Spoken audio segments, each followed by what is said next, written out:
Discussions are going to make up 20% of your overall grade.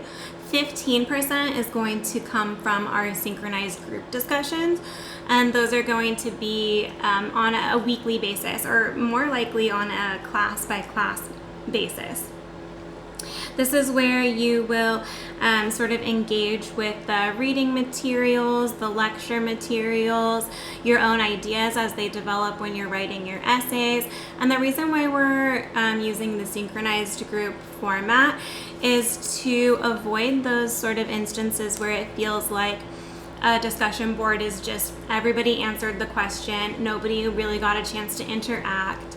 If you're familiar with online courses, you've probably been in this situation where nobody's online at the same time as you. So to sort of try and curb that downside, we're going to try synchronizing our discussions so that at least one other person will be there around the same time as you when you're interacting. Discussions are graded quantitatively. So if you maybe didn't express your ideas perfectly, or if you're just testing out and sampling some ideas, whatever the issue is, I'm not going to be grading you based on your stellar expression of concrete thoughts. It's just an informal way to just start communicating and start talking about the ideas that we're studying. So if you did it on time, you're going to get 100%. If you did it late, or if you didn't do it fully, it's going to be 50% credit. And the reason it's such a big difference, either you get it all or you get half, or I guess if you don't do it at all, you get 0 credit, is to really discourage late discussions. In order for synchronized discussions to work, you have to participate on time.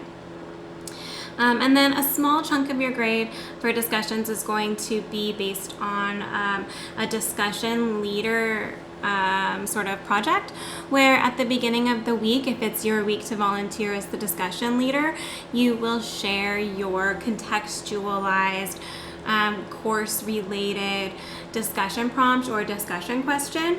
And then throughout the week, students will respond to your question, and then you'll get to respond back to them. You'll moderate your discussion. And this will help you practice ways to respond to your classmates in a way that keeps a discussion open and keeps the ideas moving and flowing. So your response might, change the direction of the conversation, or it might add a new question for people to consider along the way. And it's an opportunity for you to really choose what you would like to talk about. So I'm going to present some mostly, technical, academic, scholarly perspectives on language and meaning, but you can bring in something that's maybe a little bit more popular, maybe a little bit more fun or interesting to get us thinking about that way.